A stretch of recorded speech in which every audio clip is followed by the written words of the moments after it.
Morning, class. Good morning, ma'am. How are you today? Very good, ma'am. It's good to hear that you are all fine today. Let me study. So we're going to start our day with the prayer.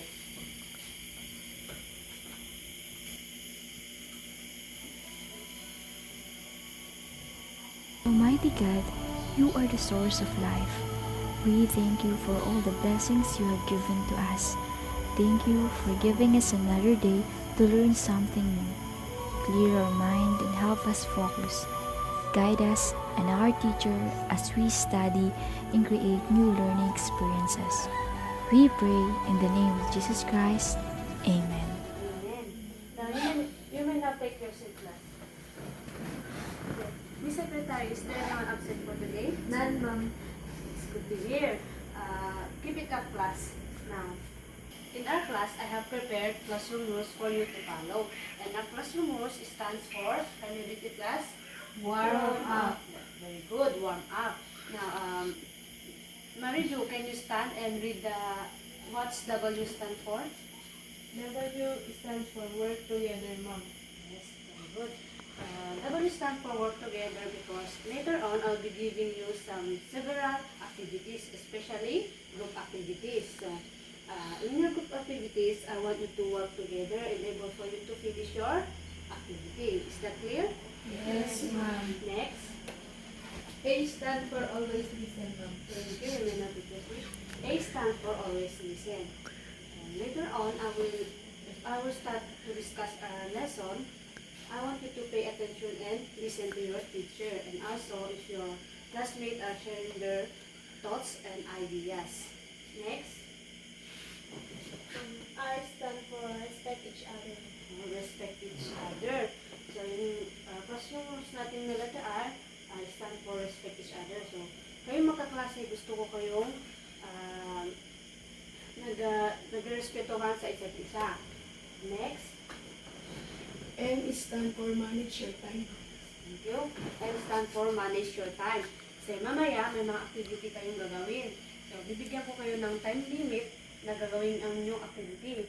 So, dapat alam nyo i-manage ang inyong oras sa paggawa ng inyong mga activity. Is that clear? Yes, ma'am. Next. Ito yun.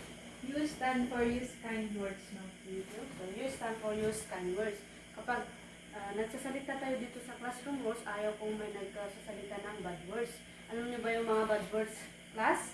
Yes, ma'am. Masama yun. Kaya, pag nandito tayo sa classroom natin, or nasa bahay man o sa labas, gagamit pa rin tayo ng mga kind words. Intindihan ba? Yes, ma'am. Last is, P stands for prepare for learning. yes, P stands for prepare for learning. So, gusto ko, bago kayo pumasok sa paaralan, dapat lagi kayong handa. Is that clear? Yes, ma'am. Okay. Now, let's move on. Do you want to watch a movie, class? Yes, ma'am. So, this video clip that I will show to you is related to our topic. So, ang gusto kong gawin ninyo is tumayo kayo at kayahin niyo yung papanood ko sa inyong video. Intindihan ba? Yes, ma'am. So, dapat pag pinray ko na, sundin niyo kung ano yung ginagawa ng nasa video. Intindihan? Yes, ma'am. Are you ready? Yes, ma'am. Okay.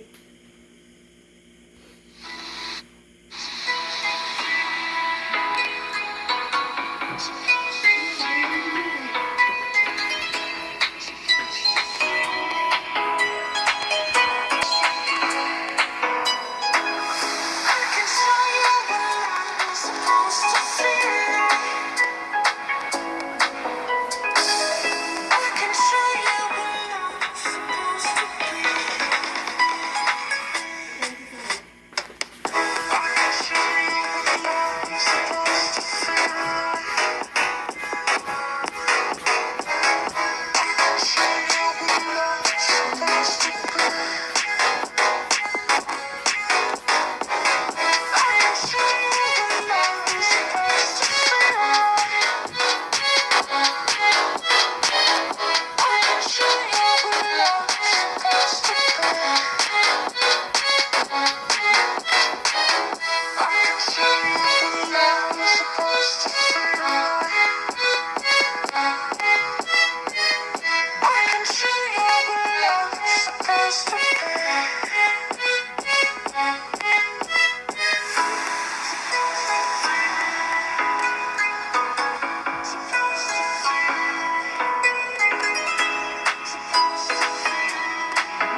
Napanood niyo ba yung ginawa natin kanina, class? Yes, ma'am. Pagod ba? Yes, ma'am. Kasi, yan yung sinasabi natin warm up. Kaya mamaya, dapat paghandaan natin ninyong activity. Pwede na kayong umupo. Thank you. Guys, sa ating ginawa, o inyong pinanood, ano sa tingin ninyo ating pag-aralan ngayon? Yes, Mami? Tungkol sa warm-up exercise mo. Warm-up exercise. Ang galing naman ni Pamilyaran. Tama. Ang ating pag-aaralan natin ngayon ay tungkol sa importance of warm-up exercises. So, now,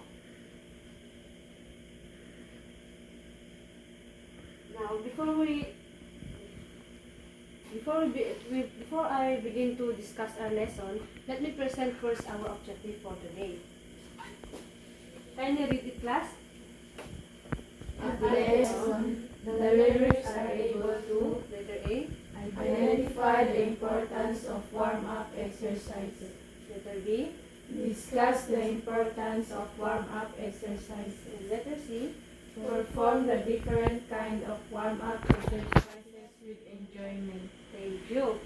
So, mamaya, I want you to identify the importance of warm-up exercises and also to discuss the importance of warm-up exercises at gusto ko din bago at pagkatapos ng ating lesson I want you to perform the different kind of warm-up exercises with enjoyment. Is that clear? Yes, ma'am. Clear ba ang ating goal ngayon? Yes, ma'am. Okay. Now, let's move on to our discussion. So today we're going to tackle about warm-up exercises. What comes in your mind when you hear the word warm-up? Yes, Mary Jo. When I do the word warm-up exercises is stretching our body, ma'am. Very good. Ang galing naman ng ating mga estudyante. So according to your classmate Mary Jo, warm-up exercises is all about stretching our body. So, I have another question. Why is it that warm-up exercise is important to our body? Yes. Warm-up exercise is important to our body to prepare for more intense movement. Very good. Ang gagaling talaga ng mga ka-estudyante ko. So, sabi ng inyong kaklase ay kailangan importante daw yung warm-up exercises para, hindi mo nga? To prepare our body for more intense movement. Yes, very good. To prepare our body for intense movement. So, kailangan natin ang warm-up para i-caution natin sarili. Kasi kapag, for example, tatakbo ka ng malayo, anong gagawin mo para hindi masakit yung katawan mo? Warm-up. Very good. So, class, may nakaranas ba sa inyo na tumakbo ng biglahan o yung tumakbo ng malayo na hindi kinotion yung sarili? Ako po, ma'am. Sige, can you share your experience? Ma'am, nung po sumali po ako sa isang paligsahan ng running event, ma'am, na walang ensayo or warm-up exercise. Pagkatapos po ng aking laro, nakaranas po ako ng pananakit ng katawan at cramps po, ma'am, sa paa. No? Yan yung dahilan kung bakit importante sa atin ang warm-up exercises. Maraming salamat, Mariju. Now, wait lang ba? When we say warm-up exercises, these are light activities you do before exercising to prepare your body for more intense movement. So, clear ba sa atin kung ano yung warm-up exercise?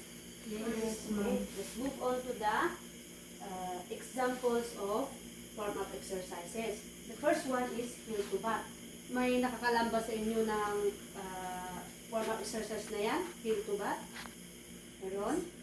Wala? Wala, ma'am. Wala. So, okay lang yan kasi mamaya pag-aaralan naman natin. So, ang heel to bat refers to a movement where you bring your heel as close as possible to your buttocks, usually by bending your knee. Is that clear? Yes, So, ma'am. may papakita akong picture sa bawat warm-up exercises. Kaya, gusto kong i-observe nyo na mabuti kasi mamaya sa inyong activity, gagawin nyo yun. Kaya, obserbahan nyo mabuti para magawa nyo ng tama. Intindihan? Yes, ma'am. Ito yung heel to back. Yan. Busog nyo na mabuti, class. Okay na ba? Yes, ma'am. Okay, let's move on to knee to chest. So, ang knee to chest, it is a simple stretch where you pull one knee toward your chest while sitting or lying down. So, ipapakita ko naman yung picture ng warm-up exercise ng knee to chest. Yan siya, class. Ano nyo ba yan?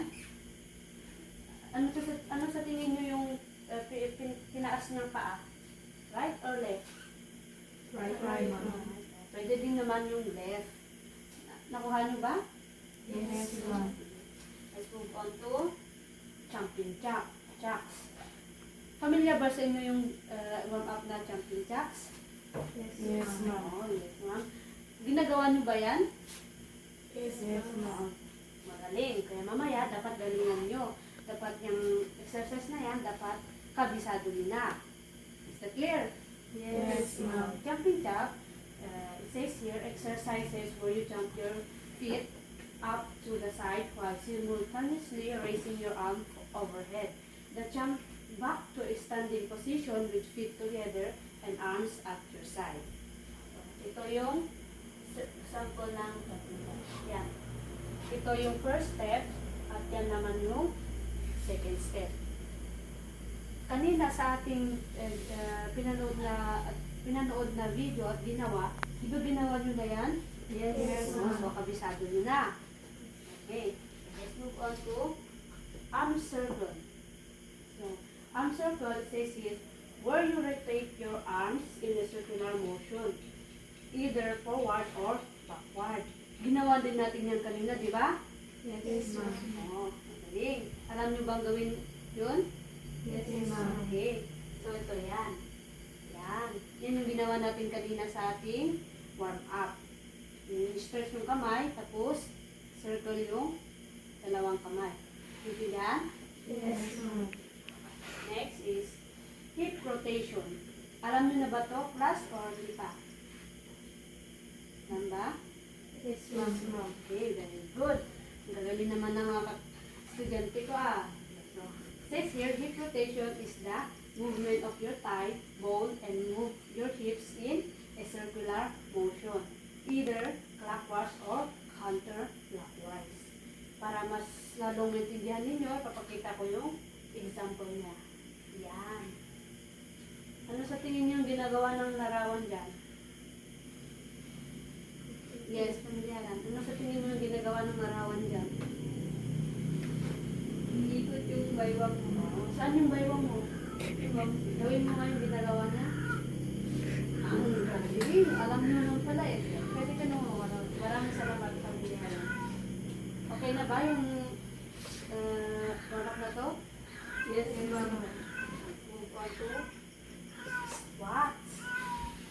So, squats stand for a strength training exercise where you stand with your feet shoulder width apart. Then lower your hips as if sitting in a chair, keeping your back straight before standing back up. So, sabi dito, para maintindihan ninyo, ito siya, class. Yan. Pwede ka bang tumayo, Miss Lalaine, at dito sa harap? Kung gawin mo yan sa larawan. Hindi nga. Grabe. Yan. Ulitin. Tama ba yung ginagawa ng class sa inyo, class? Yes, ma'am. Sigado kayo. Hindi, ma'am. O, ikaw, dito ka. Pwede ka nung buo, maraming salamat. Galing. Tingnan ninyo yung gagawin ng inyong klase. Yung stationary lang, stationary. Magaling. Sige, pwede ka na upo. Dito sa ating squat, at makita nyo, yung paa niya is hindi masyadong magkahiwalay. Naka-straight lang siya. Tapos yung ikot is straight, hindi nakakubo. Yun kasi hindi naman nakaklase nyo, pero okay lang yan kasi ngayon nyo lang alam niyang workout. So mamaya, dapat kabisaduhin nyo yung mga warm-up kasi gagawin nyo sa activity ninyo. Hindi na ba? Yes, ma'am. Next is the arm swing. Arm swing is a simple act of moving your arms back and forth, often literally as in walking or running. So, ang arm swing ay ganito. Nakikita niyo ba yung larawan, class? Ito yung first step at yan yung second step. So, ako na mag-execute. Ganito yung first step. Yung ang dalawang paa is magkahiwalay. Tapos yung kamay is naka-stretch lang yung dalawa. Yan yung first step. Tapos yung second step is ganito. Parehas ba? Yes. Nakuha niyo ba? Yes, ma'am. Okay. Pwede mo bang gawin, Miss Laling? Ito pa sa harap. Para mas ibigyan ninyo. Execute mo. Magaling. Alam niyo naman pala eh. Sige, maraming salamat. Next is, last one is, run in place. Ano ang ibig sabihin ng run? Pero ito, sabi niya is run in place. So, it means stationary siya. So, sa run in place, it stated that it is a cardiovascular exercise where you lift your knees and pump your arms as if running, but without moving forward. Pwede ba yun? Yes, Oo. Dito, tatakbo pero stationary. Di ba kasi yung tatakbo na alam natin is nag-move yung paa mo. Pero ito is run in place. Parang stationary jogging. Is that clear? Para mas natindihan ninyo, ito yung sample. Yan. I-observe nyo na mabuti. Sino dito yung runner? Runner. Sino dito? Yes, Bakuli. Si Miss Priya Bakuli. Sige, dito ka. I-execute mo yung ginagawa niyang jog in or stationary jog or run in a place. Execute mo yan. Ang galing. Ayan, tama. Maraming salamat. So, yung run in place is para siyang jogging pero naka-steady kayo sa area na napatayuhan ninyo. Clear ba? Yes, ma'am. Sigurado? Yes, ma'am. Sige. Tayo nga kayo at gawin ninyo lahat. Para hindi ninyo naintindihan. Sige. Sabay-sabay natin sa tatlo. Isa, dalawa, tatlo. Okay, maraming salamat. Sige, pwede na kayo po. Clear ba ang ating mga warm-up exercises? Yes, ma'am. Ngayon, wala na ba kayong katanungan, verification, or any queries? Wala na? None, ma'am. Sigurado kayo. Alam niyo na yung mga warm-up exercise natin. Yes, ma'am. Ang gagaling, ang speed ng mga aking mga estudyante ah. Kaya ngayon, gusto niyo ba ng group activity? Yes, ma'am. Sigurado. Yes, ma'am. Okay, magaling. So, i-group po kayo ng dalawang pangkat. So, ang group 1 is si Priya hanggang kay Laling. Group 2 is kay Mercury hanggang kay Hana. So, okay, before you proceed to go to your group, let me read first the direction of your group activity. So, each group will perform the different examples of warm-up exercises. So, sa discussion natin kanina, sino nakakalala kung ilan yung mga warm-up exercise na ating pinag-aralan? Yes, Miss Hana. 8, ma'am. 8, maraming salamat. Pwede bang magbigay ka ng dalawang warm-up exercise na pinag-aralan natin? Knee to chest, ma'am, and heel to butt. Maraming salamat. Ikaw naman, magbigay ka ng dalawa. Ma'am, jumping jacks at arm circle, ma'am. Maraming salamat. Ikaw naman. Hip protection at squat. Okay. Maraming salamat. Ma'am, run in place and arm swing. Maraming salamat. Dahil naalala ninyo ang ating pinag-aralan, pwede na kayong mag-start sa inyong group activity. Pero bago yan, ipresenta ko muna yung rubrics ng ating group activity. So, ang rubrics natin is sa correctness, bibigyan ko kayo ng 5 points. Sa collaboration, bibigyan ko ng 5 points. At sa time management, bibigyan ko ng 5 points. So, mamaya, bibigyan ko kayo ng 8 minuto na gawin ang inyong group activity. So, ang gagawin din ninyo is, pagkatapos ninyong practice is, punta kayo sa akin at iprepresenta ninyo. At ako yung mag-check kung tama yung mga ginawa ninyong warm-up. Is that clear? Yes, ma'am. Pwede na kayong pumunta sa inyong grupo at i-practice ang inyong warm-up exercises.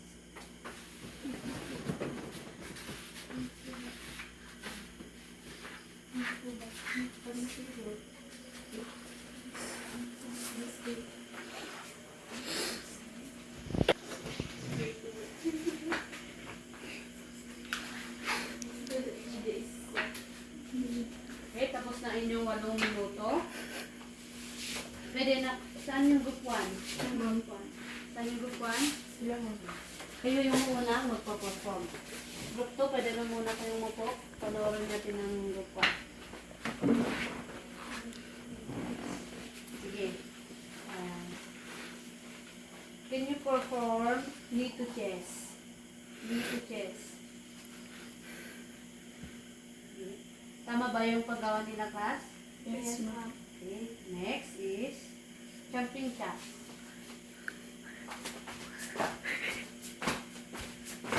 Okay, yun na yan. Heel to back. Magaling. Next is arm circle.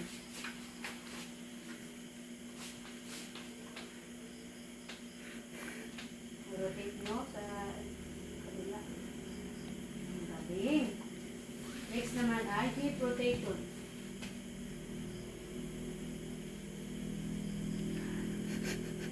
Magaling. Next is squat.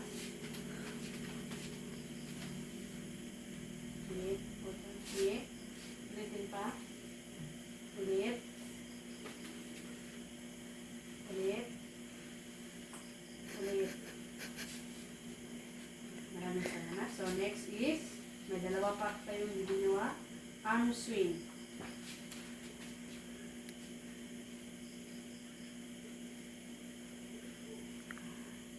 Okay. Next is run in place. Run in place. Okay. Nahihili naman. Okay, pwede na kayo mupo. Group 2. Ay, group 1. Sunod naman ay group 2. Gagawin niyo group 2 is i-perform yung first warm-up natin hanggang sa last. Yung naalala ninyo. Okay.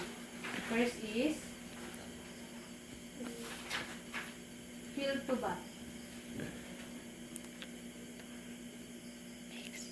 Okay. Next, knee to chest. Next, jumping jacks. Next, arm circle. Next, hip rotation. Okay. Next, squats.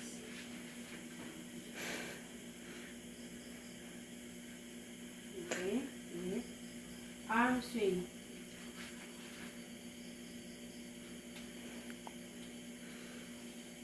Okay. Next, last is run in place. Okay, magaling. Pwede na kayong mupo. In class. In class, bigyan ko na kayo ng punto sa inyong group activity.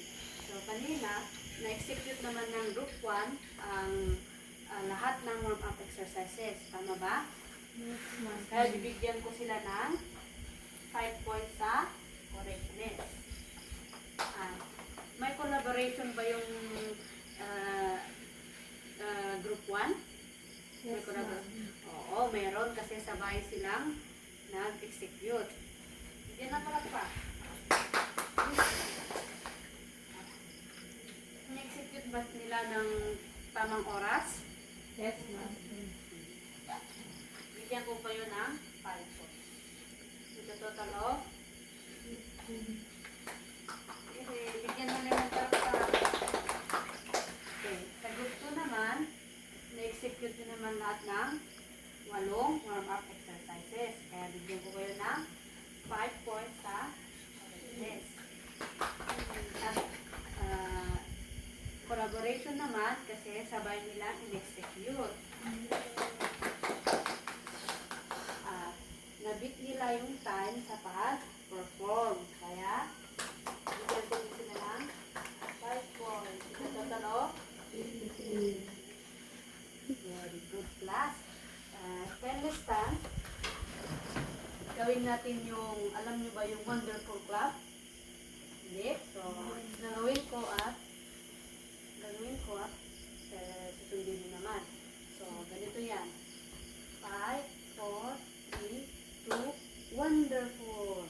Sige, gawin natin lahat. 5, 4, 3, 2, wonderful. Pwede na kayong umupo. Okay, class, did you enjoy your group activity? Yes, ma'am. Napagod ba kayo? Yes, ma'am. Okay, kung ganyan, may papanood akong video sa inyo at ang tawag dito ay quieting activity. So, susundin niyo lang yung nasa video na papanood ko sa inyo. Yes, ma'am. Okay.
Na-enjoy nyo ba yung ginawa niyo ni class? Yes, ma'am. Nakapagpahinga ba kayo ng maluwag? Yes, ma'am. Wala na kayong pagod? Wala na, ma'am. Okay na? Yes, ma'am. So, naintindihan niyo na ba yung ating pinag-aralan ngayon? Yes, ma'am. Ano nga ba yung pinag-aralan natin ngayon, Miss Priya? Ma'am, it's all about warm-up exercise. Magaling. Elaine, ilan ba yung pinag-aralan natin warm-up exercise? From 8 warm-up exercise. Magaling. Kaya ngayon, it seems that you understand our lesson. So, gusto niyo na ba ng isang activity? Yes, ma'am. So, ang activity nito ay individual activity. So, mabasahin ko muna ang instruction. Okay, get one and pass.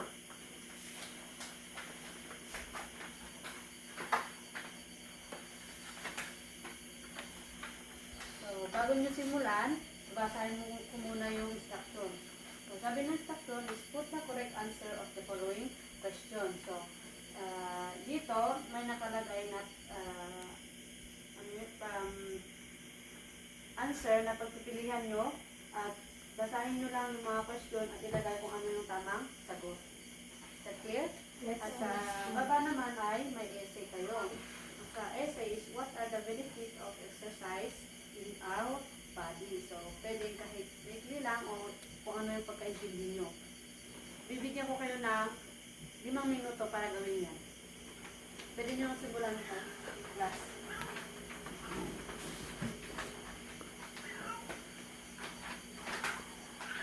Okay, time's up, class. At the count of 5, kindly press your papers in front of you. 5, 4, 3, 2, 1. Maraming salamat. Enjoy ba kayo sa activity at discussion natin ngayon, class? Yes, ma'am.